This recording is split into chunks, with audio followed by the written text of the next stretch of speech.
네, 안녕하세요. 추석 먼저 잘 보내셨으면 좋겠고요. 사실 뭐 주식이 개판인데 뭐 추석을 잘 보내실 수는 없겠죠. 그래서 아마 걱정이 많이 되실 거예요. 지금 환율도 많이 미친 듯이 오르고 있고, 그리고 유럽에서도 금리 인상을 좀 크게 한다라는 소식도 들리고 있고, 어쨌든 뭐 좋은 소식은 전혀 들리지 않고, 뭐 무슨 공포가 온다, 무슨 침체가 온다, 뭐 이런 말들만 하고 있으니 이 투자하는 사람들 입장에서 굉장히 심리적으로 압박이 많이 받을 겁니다. 그래서 지금 연휴고 지금 쉬는 날이지만 아마도 미장 계속 보고 계시고 또 뉴스 보고 계시는 분들이 계실 것 같아요. 그런 맥락에서 이제 제 영상도 조금이라도 좀 도움이 되셨으면 좋겠네요. 저도 뭐 지금 오늘은 시장이 열린 게 아니니까 고민이 요즘에 굉장히 많아요. 고민이. 왜냐면 여태까지 본 적도 없고 경험한 적도 없는 상황이 바로 지금이거든요. 환율은 그전에도 말씀드렸지만 위기가 올 때 환율이 치솟습니다. 치솟아요. 한국을 신뢰할 수 없다는 거죠. 야, 너희 돈 믿을 수 없어 하면서 한국 돈의 가치가 떨어지기 시작을 하는 거예요. 달러가 더 이제 귀하다는 거죠. 지금 이제 강달러, 뭐 킹달러 이런 표현을 사용합니다.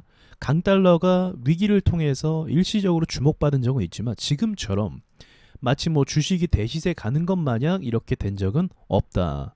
이례적이고 처음이고, 그렇다면 이제 과거랑 좀 비교해 봤을 때 강달러 현상이 심해지면서 환율이 치솟는다. 그렇다면 그 전에 어떤 상황이었습니까? 뭐 서프라임, IMF 여러 가지 금융 위기 상황 속에서 실제로 기업에 문제가 생긴 상황이 직결이 됐었어요. 그러니까 한국은 수출 주도형 국가니까 기업에 문제가 생기면 나라에 문제가 생긴 거거든요. 그러니까 한국 돈을 믿을 수 없고 한국 원화 가치가 하락할 수밖에 없는 거죠. 달러 가치가 오를 수밖에 없는 거고요. 그런데 지금은 이제 그런 상황이 아니다라는 거죠. 기업은 현재 문제가 없고, 여러분도 뭐 재무제표나 현금 흐름이나 뭐 매출을 보시면 아시겠지만 한국을 대표하는 기업들이죠. 대표하는 기업들이 돈을 어마어마하게 벌고 있어요. 저도 그동안 제가 주식 시작하고 늘 했던 때는요, 어떤 때였냐면요, 경제가 안 좋은 때였어요. 그러니까 철강 업종이 막 죽어 있고 기업들은 매출이 늘어날 생각을 하지들 않고 있고 계속 제자리였어요. 제가 재무제표도 같이 보잖아요. 항상 제자리. 매출도 뭐 조금 올랐다가 다시 주저하고 이런 식으로 이게 계속 일반적인 시장이었어요. 그러니까 많은 사람들이 한국 시장 저평가됐다 저평가됐다라고 이야기하지만 저평가된 건 아니에요. 시장은 나름대로 정직합니다. 그래서 긴 보합을 갖잖아요. 무슨 말입니까? 한국 시장이 이도저도 아니다라는 거죠. 이때 왜 올랐어요? 삼성전자가 매출을 엄청나게 발생시켰거든요. 그래서 올랐습니다.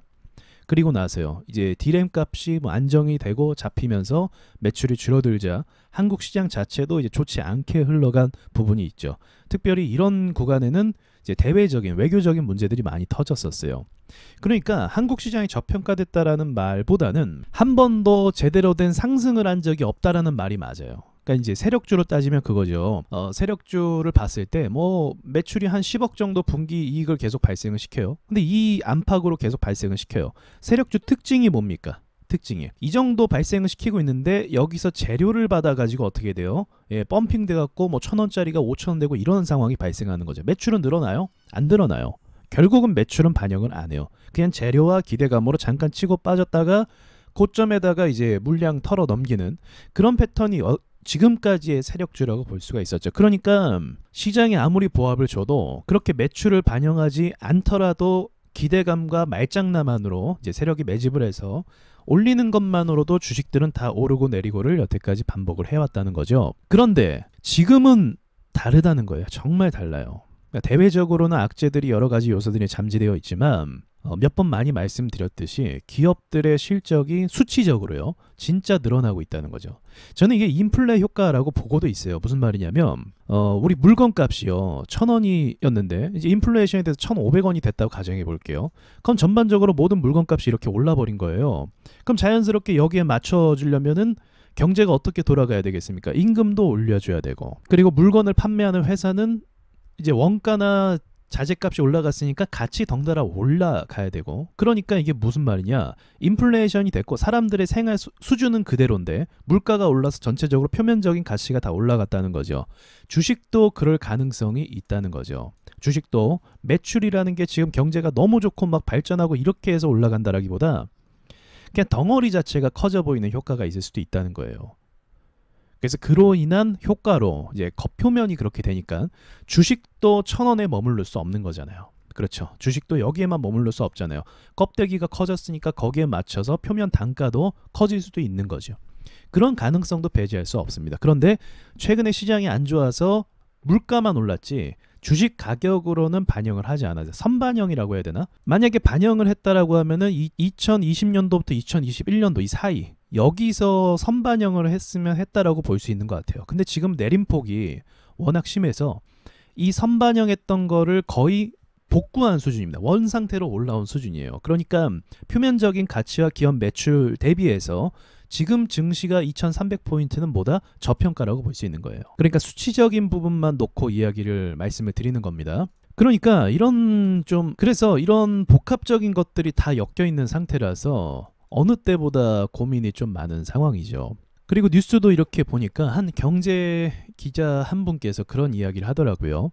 우리나라의 외환 보유가 충분하다라는 일단 견해를 밝혔어요. 그러니까 금리가 올라가면 이제 외화가 유출이 돼 갖고 경제의 기반이 흔들릴 수 있다. 그래서 우리가 과거에 IMF로 그렇게 경험을 하지 않았습니까? 그래서 그러한 우려감의 목소리를 많이 냅니다. 그런데 금리가 오르고 지금까지도 올랐잖아요. 충분히 많이 오른 상태에서도 외환 보유가 좀 유출이 된 건 맞는데 아직 그렇게 심각할 정도로 우리가 우려할 정도로 유출이 된 것은 아니다. 그래서인지 몰라도 한국은행에서 이 금리 인상에 대해서는 나름대로 급격하게 올리지 않고 조율을 좀 해가는 방향으로 최대한 방어하면서, 그러니까 급격하게 막 따라 올려서 억지로 막 방어하기보다는 일단 외환 보유가 있으니까 이거를 좀 살펴보면서 방어를 해 나가면서 효율을 좀 따지고 있는 것 같아요. 왜냐하면 당장 금리를 또 급하게 올리면 우리나라 가장 첫 번째 문제가 가계대출 문제 아니겠습니까? 그러니까 이게 참 어려운 문제 사이에서 고민을 많이 하고 있는 게 저도 느껴지더라고요. 원래 통상적으로 상식적으로 보면 금리 인상은 항상 미국보다 앞서가야 됩니다. 항상 앞서가야 돼요. 근데 그러한 상식을 이제 벗어나니까 많은 비판을 지금 받고 있는 것도 맞아요. 근데 뭐 결과적으로는 외환 유출 때문에 이제 리스크가 있다라고 이제 의견을 제시하는 건데 이 부분에 대해서는 아직까지는 문제가 없다. 수치적으로는 그렇다는 거죠. 그래서 이 부분도 지금은 뭐다? 오케이, 괜찮은 상황입니다. 그래서 이게 괜찮다라고 한다면 환율이 올라가는 것에 대한 리스크가 지금은 모일 가능성이 있다? 환율은 그전에 그런 적은 없지만 환율이 지금 올라가는 게 뭐다? 공포 심리로 인해서 일시적인 상승일 가능성이 있다는 거예요. 그렇다고 해서 이게 환율이 곧바로 제자리에 올 거라고 전 생각하진 않아요. 왜냐면 어쨌든 미국이 긴축을 시작하고 계속적으로 금리 인상을 할 것 같거든요. 예, 그래서 떨어질 만한 명분은 없는 건 맞아요. 그런데 동시에 이제 환율 리스크가 이제 심리에 의해서 계속적으로 오르는 부분이 있다. 한국 시장 자체가 좀 저평가돼서 그런 불안감 때문에 오르는 거 있다. 그 부분을 좀 지적을 하더라고요. 저도 그 부분에 있어서 동의를 많이 합니다. 하지만 이 투자 심리와 이 공포 심리라는 건 결코 또 무시할 수 없는 부분이거든요. 아무리 그게 일시적으로 작용을 한다고 해도 공포 심리라는 건요, 지금 이 상황을 만든 거예요. 그러니까 그 심리라는 걸 완전 무시할 수가 없어요. 그래서 얼마 전에 제가 좀 그 말씀 드렸잖아요. 환율 차트가 이게 좀 이렇게 가다가 뭐 완만하게 이렇게 돼줬으면 좋겠는데 환율 차트가 어떻게 움직였냐면 이렇게 가다가 각도를 튼 거예요. 각도를 틀면 어떤 리스크가 발생을 하냐면 이 분위기가 고조가 돼요. 고조가 되면 어떻게 되냐면 이게 투기가 일어나게 됩니다. 그러니까 우리 급등주 막 올라가면 사람들이 아무 생각 없다가 갑자기 A라는 주식이 급등을 하기 시작해요. 그럼 어때요? 보고 있으면 당황스럽죠. 사야 될 것 같고 분명 머릿속으로는 이거 사면 안 되는 자리라고 하지만 계속 쳐다보고 있으면 어때요? 이뻐 보이고 회사 이름도 이뻐 보이고 그리고 왠지 믿음이 생겨요. 신앙이 생긴단 말이에요. 올라가는 걸 보고 있으면 그래요. 그때부터 뭐가 발동이 되냐? 투기 심리가 기본적으로 발동이 됩니다. 투기 심리. 그럼 투기 심리는 뭐예요? 진짜가 아닌 어떤 심리에만 의한 거잖아요. 근데 이게 진짜의 어떤 결실을 만들어낼 수 있단 말이죠. 그래서 환율이 자칫 이 투기 심리가 발동이 돼서 이게 슈팅이라고 하면 웃긴데 상승이 크게 버리게 되면 일시적으로, 저는 그렇다고 해서 뭐 계속 꺾일 거라고 보진 않는데 일시적으로 또 어떤 위협적인 하락을 줄 수도 있습니다. 그 리스크 범위 안에 있는 건 맞아요. 지금 어쨌든 각도가 틀어졌고 만들었으니까. 그래서 다행히 지금 시점까지는 뭐 미국장도 괜찮고 또 코인 시장도 반등을 하더라고요. 근데 그 반등과 그 상승은요 아주 기본적인 거예요. 이거는 뭐 엄청나게 의미 부여를 하기가 좀 어렵습니다. 자, 반등을 보세요. 떨어진 게 얼만데 고작 요만큼 못 올라오나. 여기도 보시면 떨어질 때 요만큼 잘 올라와요. 미국 장은 제가 힘이 더 강하다고 했잖아요, 우리나라 시장보다. 그래서 미국 주식 투자는 확실히 더 수월하긴 합니다. 그러니까 이게 모멘텀이 얘네가 좋아갖고 돈도 잘 붙어요. 그래서 이게 이렇게 반등도 잘 나오는 겁니다. 근데 요거 가지고 아직 뭐 섣부르게 이야기할 건 아닌 것 같고, 코인도 변동성이 세니까 뭐 지금 반등 정도는 충분히 나올 수 있는 거라고 보는데, 이제 앞으로가 문제죠. 이제 여기서 중요한 게 이제 뭐냐면요. 여러분, 악재라는 건 주구장창 계속 있을 수 없잖아요. 이제 호재로 이제 분위기가 좀 전환이 돼야 됩니다. 분위기 전환. 이거는 이제 투심이 살아날 수 있을 만한 그 분위기로 바꿔주는 걸 이야기하는 거예요. 저는 오늘 와주 인사이트에도 시황글을 올렸지만, 저는 실적은 결코 숨길 수 없다라고 생각합니다. 그러니까 예를 들면 이미 막 크게 올랐어요, 주가가. 근데 뭐 실적으로 올랐다가 또 실적이 좋아진다고 해서 올랐는데 이미 모멘텀 꺾였어요. 이러면 잘 오르기가 힘들어요. HMM을 제가 예시로 한번 말씀드렸죠. 근데 실적 반영을 한 번도 안 했던 주식이 차트도 오른 적이 없어요. 근데 실적이 좋아져요. 그럼 반영을 합니다. 이건 거의 90% 다 반영을 할 수밖에 없어요. 다만 지금 분위기에 눌려 있는 거예요. 올라가도 벌써 올라갔을 애들이라고 전 보고 있는데, 이 분위기에 이렇게 눌려 있는 겁니다. 그러나 제가 이건 분명히 말씀드릴 수가 있어요. 주식시장은요, 원래 이 분위기에 의해서 많이 좌우되는 게 있거든요. 이 분위기는 누가 좌우하는 것인가? 세력이 좌우를 해주는 겁니다. 여러분, 지금 막 아무리 경제 침체다 뭐다 막 이야기하잖아요. 막 어렵잖아요. 그런데 갑자기요, 정말 갑자기 세력이 여기서 수급을 이렇게 쏴주면서 삼성전자라든지 현대차가 갑자기 급등을 한다. 그냥 올라면 안 돼요. 급등이 나와야 됩니다. 급등을 하잖아요. 그러면 아무리 경제가 어렵고 뭐 어쩌고저쩌고 이야기를 막 한다 해도 사람들이 어떤 생각을 하냐면, 세력이 쐈기 때문에 뭔가 있나 보다 라고 지레짐작을 해요. 뭔가 있나 보다. 우리가 모르는 저들이 뭔가 살만한 명분과 이유가 있나 보다. 그래서 분위기가 아무리 어렵고 실제로 실물 경제가 안 좋아도요, 세력이 쏴주면 기대감이라는 게 생깁니다. 차트는 올라가야 기대감이 생기지, 이렇게 박살나고 있을 때는 뭘 얘기해도 기대감이 생기지가 않아요. 그러니까 지금 상황은 어쩔 수 없이 지금 삼성전자를 세력들이 의도적으로 누르는 게 너무 눈에 보여요. 자, 보시면 이 하락하는 속도와 각도를 보세요. 물론 개인들이 뭐 털어내서 그동안 갖고 있는 사람들이 팔아서 이렇게 될 수도 있겠지만, 역사적으로 봤을 때 삼성전자는 매출을 기반해서 주가가 동반해서 같이 움직였습니다. 그러니까 지금 상황에서 실적이 오히려 좋아지는 분위기 속에서 이렇게 역주행한다는 것 자체가 상식에서 이미 벗어난 거죠. 그러니까 과거에 있었던 일반적인 움직임을 벗어나서 어떤 외부적인 힘에 의해서 눌림을 당했다라고 볼 수가 있는 거예요. 저의 입장엔 그래요. 그런데 이렇게 누르고 있는 삼성전자가 갑자기 이제 급등을 하기 시작하면서요, 이제 이러한 저항을 뚫어주면서 여기까지, 만약에 여기까지 오르는 것도 부족해요. 한 7만 원까지 쭉 밀어서 올려준다. 그렇게 되면 분위기가 완전히 전환이 된다니까요. 여러분 한번 생각해 보세요. 여러분께서 부동산 가격이 얼마 전에 많이 올랐잖아요. 부동산 가격 오를 때 경제가 호황이었습니까? 뭐 사람들이 일자리가 엄청 많아지고 뭐 돈도 많이 벌고 소득도 많아져서 취업도 많이 되고, 그래서 사람들이 부동산을 사서 올라간 그 수요와 공급에 의한 자연스러운 상승이었어요? 아니었어요. 그러니까 사실 주식이 상승하는 건요, 큰 그림에서는 경제를 따라가겠죠, 당연히. 거시적인 측면에서는요. 그러나 주식이 상승할 때는 어떤 마중물이 부어줘야 되고 분위기 조성이 되어줘야만 합니다. 그래야 크게 오를 수가 있는 거예요. 그래야 사람들도 돈을 투입해서 매수할 수가 있는 거고요. 지금까지는 이게 보시면 이거 너무 끔찍한데, 이게 전혀 안 나왔잖아요. 그쵸? 여기 보시면 최소한 얘는 요만큼이라고 나왔는데 올해 동안 정말 아예 단 한 번도 제대로 된 상승이 없었다는 거죠. 삼성전자 결국 5만 원까지 가버렸고, 10만 전자를 예상했지만 반토막이 거의 나버린 5만 원까지 와버린 상황인 거예요. 수급이 아예 없었다. 사람들이 절망할 만하죠. 그래서 저는 지금 이제 보고 있는 게 뭐냐면, 사실 2분기를 전에 말씀드렸잖아요. 왜냐면 2분기 때 악재가 진짜 많았어요. 우크라이나 러시아 전쟁 터지면서 유가가 엄청난 폭등했죠. 이때 에너지 가격이 엄청나게 급등하면서 실제로 기업 매출에 문제를 줬습니다. 지금도 여전히 주고 있어요. 이제 무역 수지 부분에서는 지금도 타격을 주고 있어요. 그러나 이제 기업을 봐야 된다는 거죠. 기업이, 내가 투자하는 기업이니까 내가 투자하는 기업이 진짜 이 우크라이나 사태에 대한 악재를 받았는가. 근데 2분기 때 어땠어요? 방어를 너무 잘해줬어요. 그래서 이거를 핑계 삼아서 세력들이 올리는지를 한번 보자고 했는데 오히려 반영을 하나도 안 했죠. 자, 그럼 제가 다음으로 이제 보는 건 뭐냐면, 이제 다음으로 보는 거는 현대차예요. 사실은 현대차 아시겠지만 미국에서, 또 기아차까지 미국에서 현재 성적이 너무 좋습니다. 너무 좋아요. 자, 이걸 잠깐 볼까요? 현대차의 매출이 어떻게 되는지. 이 2분기 정말 중요했잖아요. 근데 2분기 때 오히려 역대급 매출을 발생을 시킵니다. 그리고 지금 3분기와 4분기도 전망이 좋고 그 강달러 수혜 종목으로 또 분류가 되어 있어요. 반도체도 사실 강달러 수혜 종목이죠. 예, 그렇게 분류가 되어 있습니다.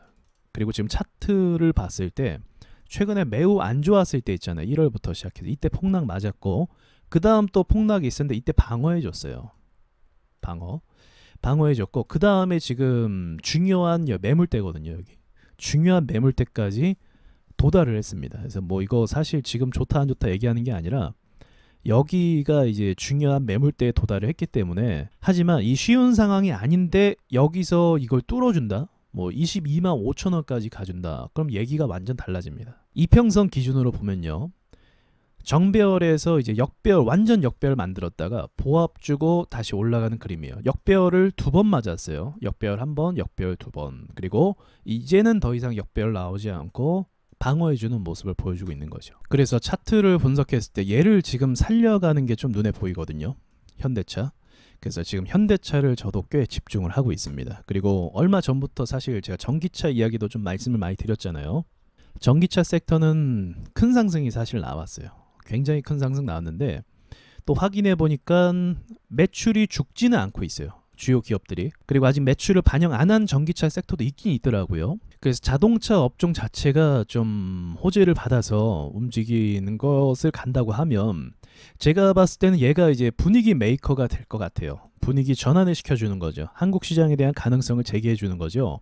그러면 얘가 오르게 되면 반도체도 더 이상 이제 뒤로 빠꾸할 수 있을 만한 명분이 없습니다. 아무리 개미를 많이 태웠다고 해도 매출을 반영해서 주가 올리는 걸 보면 다른 게 이제 따라가게 돼 있어요. 그게 분위기가 전환되는 거거든요. 그래서 저는 지금 현대차, 기아차 차트를 매우 유심히 보고 있습니다. 더불어서 전기차 섹터들도 지금 계속적으로 같이 보고 있는 중이에요. 이 시장은요, 그냥 막 이렇게 갑자기 오른다라기보다 분위기 계속 말씀드리는데 반복해서 이거를 전환시킬 종목이 필요해요. 종목이요.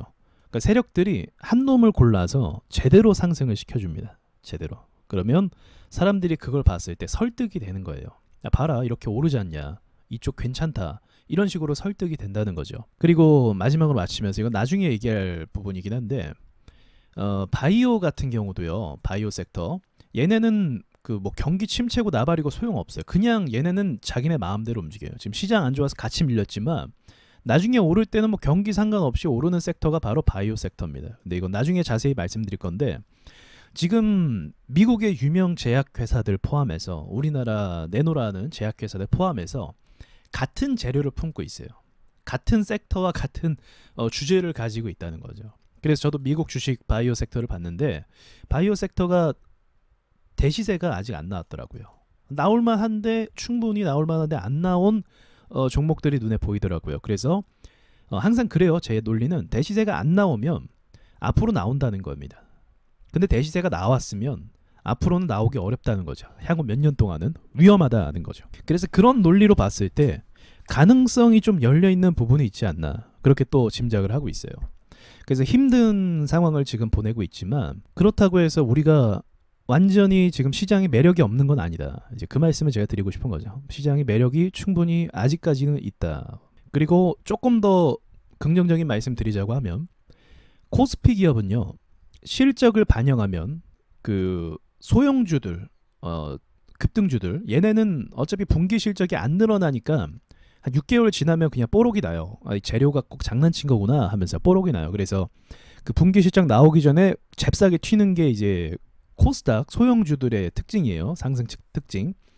근데 코스피는요, 실적을 바탕으로 가게 되면 일단 기본적으로 현대차라는 이런 거대한 종목, 거대한 회사가 실적 개선되는 게 진짜 어려워요.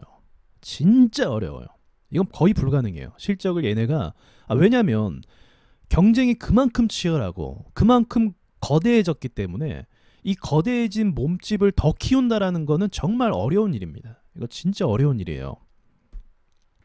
그러니까 예를 들어서 떡볶이집을 하는데 좀 잘 돼요, 매출이. 하나 더 늘릴 수 있어요. 이 정도는 어렵지 않죠. 근데 한 지역이 있는데 여기다가 대형마트 하나 했는데 장사가 잘 돼요. 바로 옆에다 대형마트를 할 수가 없는 거예요. 왜냐면 이게 어차피 그 범주 안에 있으니까 매출이 그렇게 되기가 어려운 거예요. 그럼 이 대형마트를 하려면 어디로 가야 돼요? 저 멀리로 가야 된다는 거죠. 사업 자체가 너무 커져 버리는 거예요. 리스크도 크고. 그래서 함부로 투자할 수도 없고 또 함부로 움직일 수도 없는 게 대기업이에요.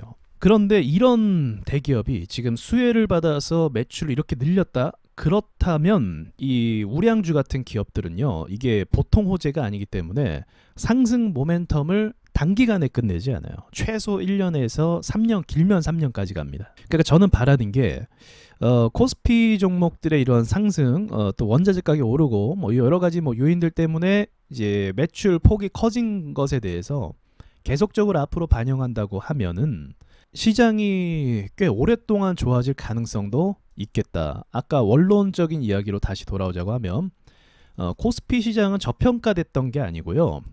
저평가됐던 게 아니고 그냥 정직하게 흘러왔었어요. 이때가 그 실적과 상관없이 투자 붐, 그러니까 분위기, 세력들이 한 거죠. 그 붐으로 오른 거죠. 이때부터. 그러니까 이제 요걸로 끝내기는 차트 분석상으로는 요거 고작 요만큼으로 끝내긴 어렵고, 그동안 소외됐던 이 한국 시장에 세계의 글로벌 자금들이 쏟아진다고 하면 충분히 얼마든지 지금 주목 많이 받고 있거든요. 올라갈 수도 있겠다 그 생각이 들더라고요.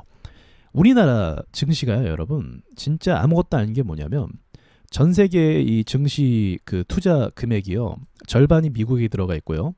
20% 정도가 중국이고, 그 다음 우리나라는 요만큼이에요. 지금 한 3% 됐을 거예요. 전체적으로 좀 시총이 커졌으니까.